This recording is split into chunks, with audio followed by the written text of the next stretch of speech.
So I went on a fast, and the Lord spoke to me. He said, I never told you to marry him. I said, well, I thought you did. He said, no, I never told you. 3 months before the wedding, I can't sleep. I read the card, and he always called me his beloved.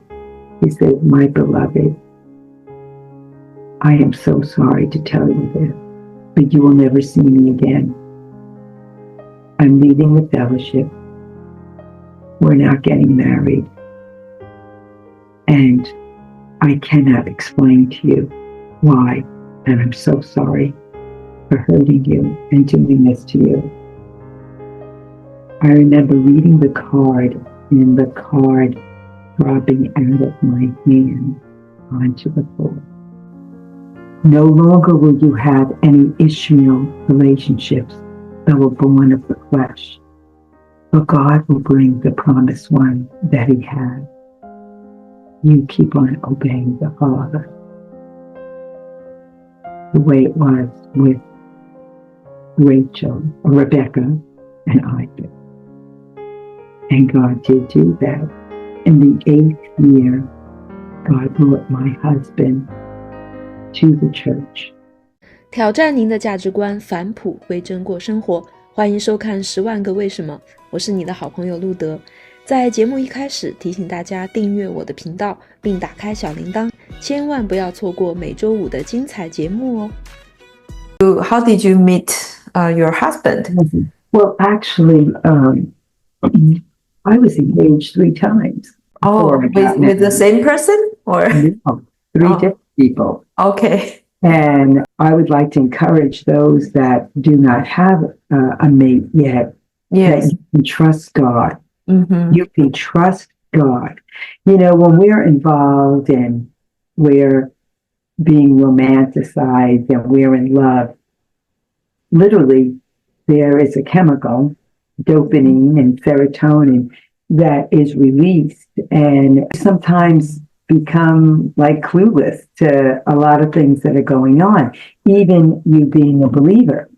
And so my second engagement was when I was in Bible school.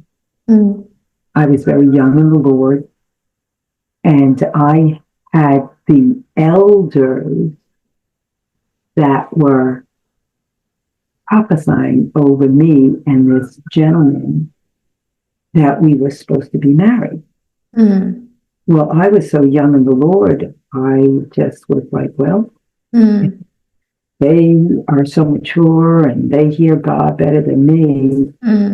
I guess I'm supposed to get married to this guy. I didn't have any attraction to him. He was very kind, very nice, and he lavished me with honor and respect, but I just kept saying to myself, well, I have to obey God. I have to die to my flesh. Is this what God wants? So, we used to say in Bible school, rain before spring or get your money back. Everybody went to Bible school looking for a mate. Even though they were going to Bible school, they were like, I'm single. I want to find a man of God. I want to find a woman of God. So because of the way God has wired me, men who were called to be an evangelist or a pastor, they wanted a wife that was on fire, that was very vocal. And this particular man, started pursuing me. I mean, he was very nice, but there was just no spark. There was no nothing, And, but I had consented to saying yes, because I was like, well, all these other men and women around me are telling me that this is my mate and I'm to go to Africa and that I'm to, marry this man. So we had a break in between semesters. It was a month. And I came home to my house. I was so distraught. I was crying. I was like, well, I'm willing to do anything that you want me to do because I want to follow you. But I just got to tell you, I don't want to marry this guy, but I'll do it because you want me to obey you. And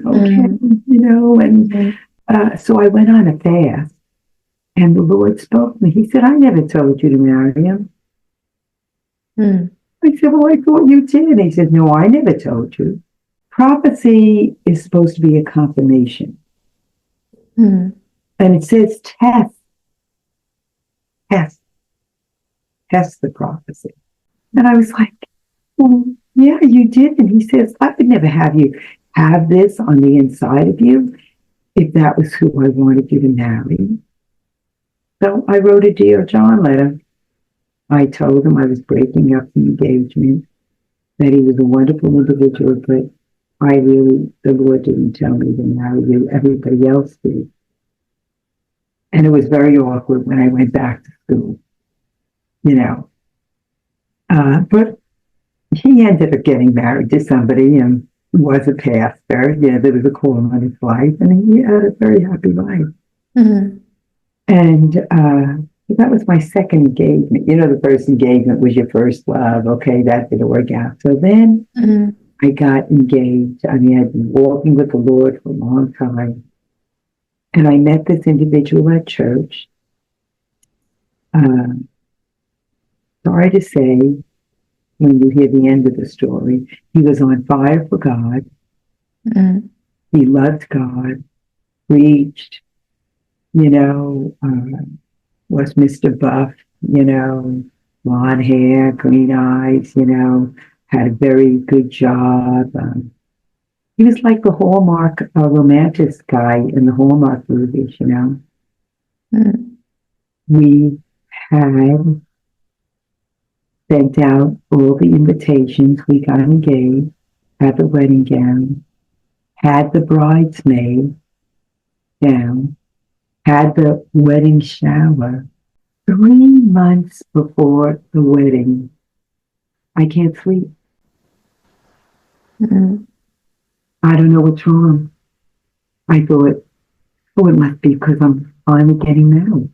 But this was a total, tangible, physical, literal feeling of no peace. I was like, why am I not having peace 3 months before the wedding? I seemed like I was okay. Well, God was trying to get my attention, but because, you're all caught up in everything. I was caught up. Are you kidding me?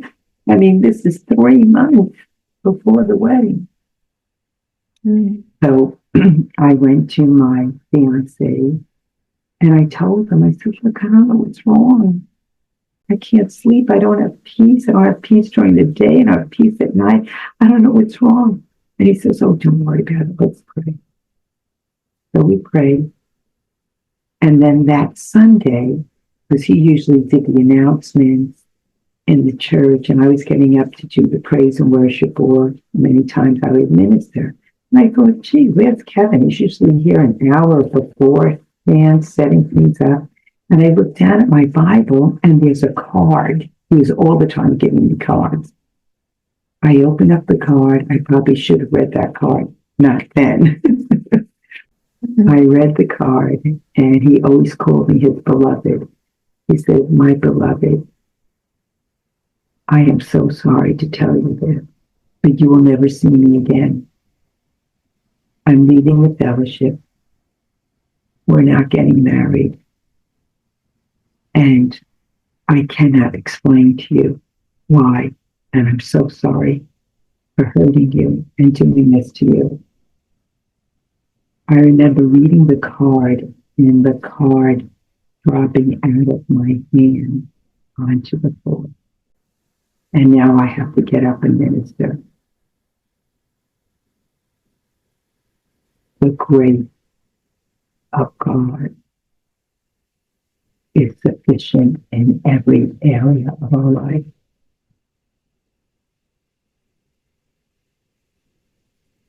I never seen him again.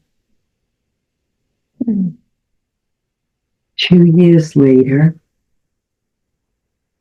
he came to the pastor's house and told the pastor why he broke the engagement. He had gone back to being a meth addict, which there was no indication, and he was bisexual. and he was having a relationship with another man while he was having a relationship with me. So like the first one. Yes, listen, there was no indication, no anything, and we stayed pure before God, but there was no indication that he was back into drugs and back into having a double lifestyle, women and men. Now, let me tell you something. Mm-hmm. You can trust God because God knows more than you. Mm-hmm. I was devastated. I almost had a nervous breakdown. I lost so much weight that I no longer had my menstrual for 7 years. I did not date. I said, Lord, I'm done. I'm not interested in getting married. I had a cleaning business and it was thriving, and I was traveling all over ministering. And after the 7th year, somebody came up to me at a meeting with a veil, a wedding veil. And this is what they said to me. They said, the way Rebecca was obedient to her father, God brought Isaac the promise.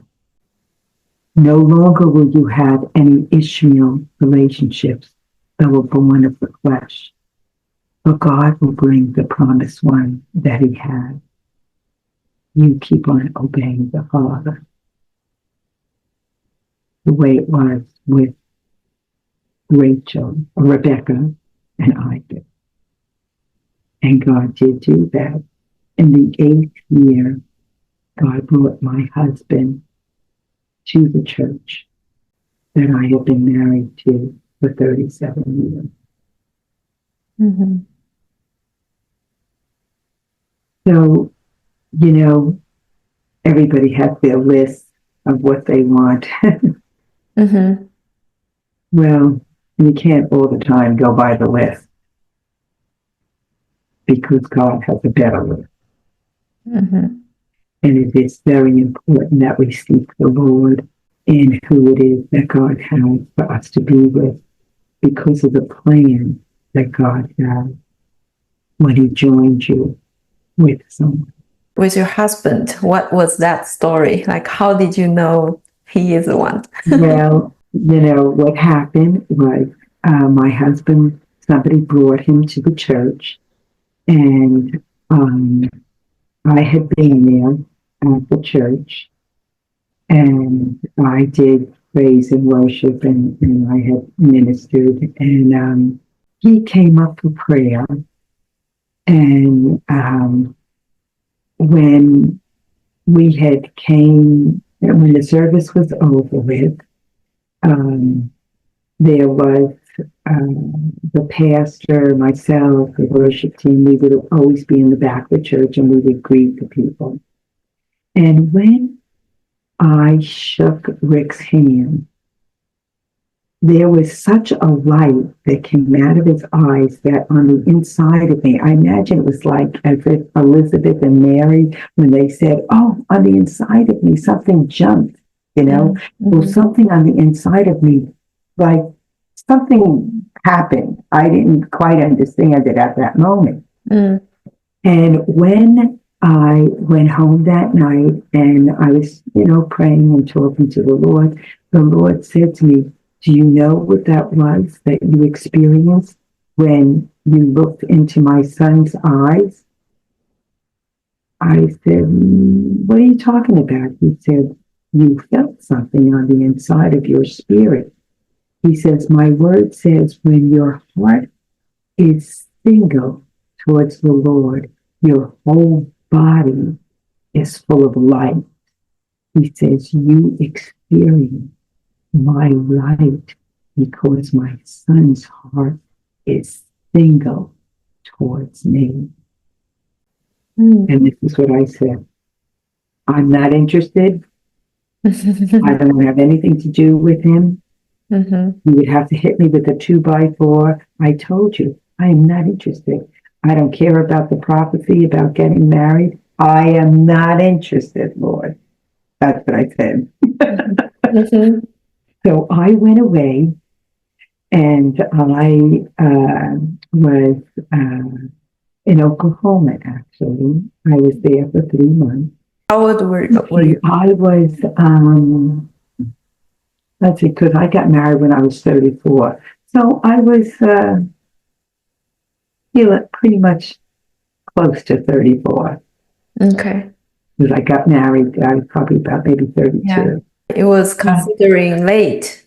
It was considering late. It was, yeah, absolutely. Actually, my father kept reminding me, tick, tick, tick, when are you getting married? But I wasn't even dating. I wasn't interested. I wasn't dating. I was like, what, I'm done. And so there was 7-year span. 7 years. So, but on the 8th year is when I met my husband to be. And so I was the head of new members, and he kept calling to say, I really want to go to this new members dinner, but I was away. And so I wasn't responding to the calls, And so when I had gotten back, that's when, I went into the church, and he comes up to me. He says, hey, I'm Rick. Did you get any of my calls? And I looked at him like, you were blowing up and leaving so many messages. Didn't anyone tell you that I was away? I wasn't even in church, So I literally said to him this. I could not believe that I even said this before I got up to minister in the praise and worship. I said, yes, I got your calls, but, I was away. And I said, in order for you to come to the new member dinner, there's a requirement. And he says, well, okay. My husband's very quiet. He's not a talker. He's very shy. Yeah. And he says, well, what is it? So I can do it. So I can come to the members meeting. And I want to be a member. I said, well, you have to take me out to my favorite restaurant, which is the Schooner, down in Port Jefferson, because I love fish. And off I walked. I couldn't believe I even said that and did that. I was like, what the heck got into me? So then I get up and I'm doing the praise and worship. So he comes to me after the service and he says, well, are you ready? I said, ready for what? He says, you told me that I have to take you out to lunch in order for me to go to the dinner so I can become a member. And I was like, now? I said to him. He says, well, are you doing anything? I said, well, no, not really. He says, okay. He says, I'll be outside waiting. So, all the girls thought, Rick, my husband's a very handsome man. And my husband's 9 years younger than me. He was 26. Wow. And I'm, almost 34. I'm thinking, this guy's a teenager. He's a baby, I'm not, no thoughts of anything. Remember, everybody has their list. Okay? Yeah. So, I thought this was a laughing matter before the Lord. I even told him, what do you think, this is funny? He's a baby. And so I go outside, and he's on a motorcycle. I have long hair, and I like long hair. He had his black leather jacket, and he was on a Kawasaki Eliminated, this red motorcycle. And so he's, brum, brum, and leather jacket, I said, what is this? He says, what's my ride? Are you coming? Well, back in the day, we wore those Little House on the Prairie, long dresses, the little hats, the whole bit. So I hiked up the skirt, got on the back of that motorcycle, and he took off in 3 gears. He was practically doing a wheelie, and I'm grabbing hold of him, praying in tongues, and I'm telling him, it's a good thing I know I'm going to heaven. What is this? No, he thought it was hysterical. Well, our first date was July 12th, and that was 1987. We ate lunch, and then we ate dinner, and then we had snacks. We spent like a whole day, and it was like as if I was talking to a sister in the Lord. It was so comfortable, and I was so free, and we laughed and talked and talked and talked and talked. I was like, oh my gosh, this is unbelievable, you know? So I remember when, getting home, that night, and I still said to the Lord, Lord, I am not interested. I told you, I am not interested. Mm-hmm. Of course, the Lord ignored me. And Rick now had my phone number already, but I'm home now. And now he was calling me, and he was wanting to go out again. And I had such a great time. It was like going out with a friend, or there wasn't, anything that was going on. And I went out again, and we had a wonderful time. And we spent hours talking and walking on the beach and just laughing. It was like as if we knew each other for years. It was very unique. Mm. And then I started finding myself thinking about him. Mm. So I started praying, and God started giving me scriptures to continue. And I don't know that the Lord is talking to him. We didn't say anything to each other. And so remember, I had not had my cycle because I lost it. And I said, Lord, as we were starting to continue to date, I had said, Father, I can't even give this man children if this is going in the direction that it's going in. And I'm having such confirmation of the scriptures and just such a joy and just such a peace. I mean, Lord, what are you doing here?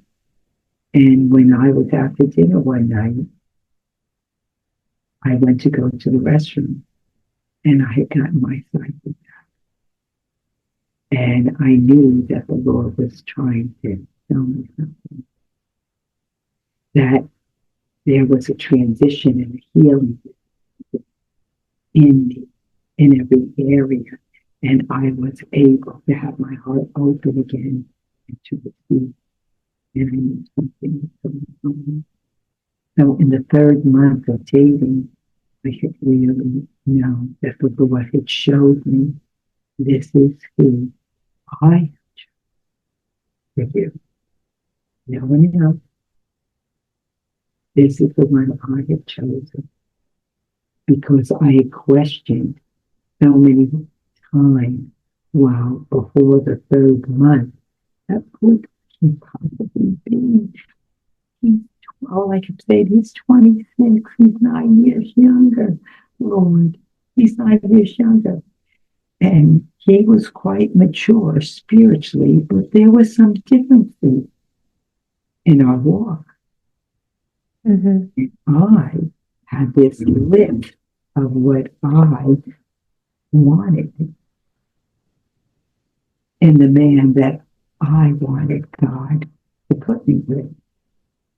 Mm-hmm. He was very different than me. Very quiet. Mm-hmm.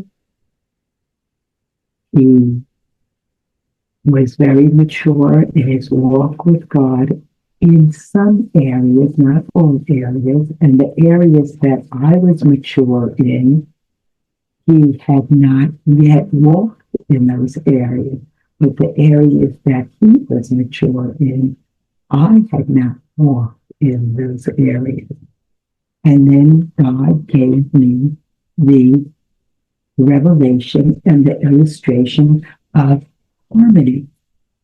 Mm. He said, the way harmony happens is you keep your note and you keep singing your note in tune with me. And he sings his note and he stays in tune with me. But I teach you how to hear each other's notes and learn how to harmonize and make both of your notes even better than they were. That's how you know I put you together. And let me tell you, it takes years. Yeah. Years to hear someone else's note to harmonize with them. But that is the work of marriage, because you become conformed more to the image of Christ in the marriage relationship like no other relationship, because it is very exposed to who you are and what you are not. You don't even know it.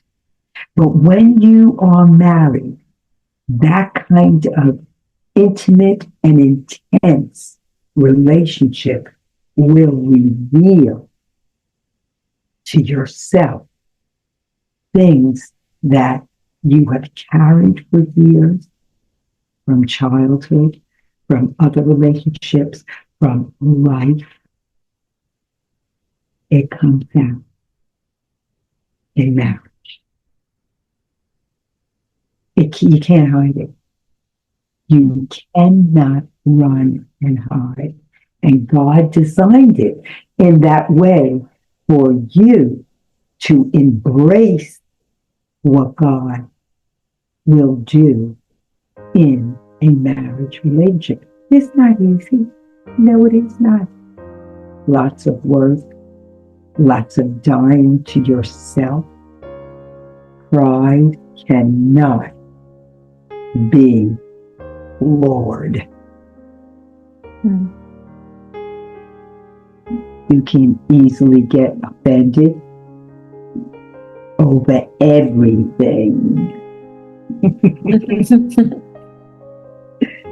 You don't realize things that are inside of you that really, really have not been healed, have not been forgiving yourself. Not only someone else, that's the hardest one, is to forgive yourself. And I will tell you that it is a daily challenge. But I am also here to tell you, I'm married 37 years. My marriage of what it is today was never what it was when I first got married.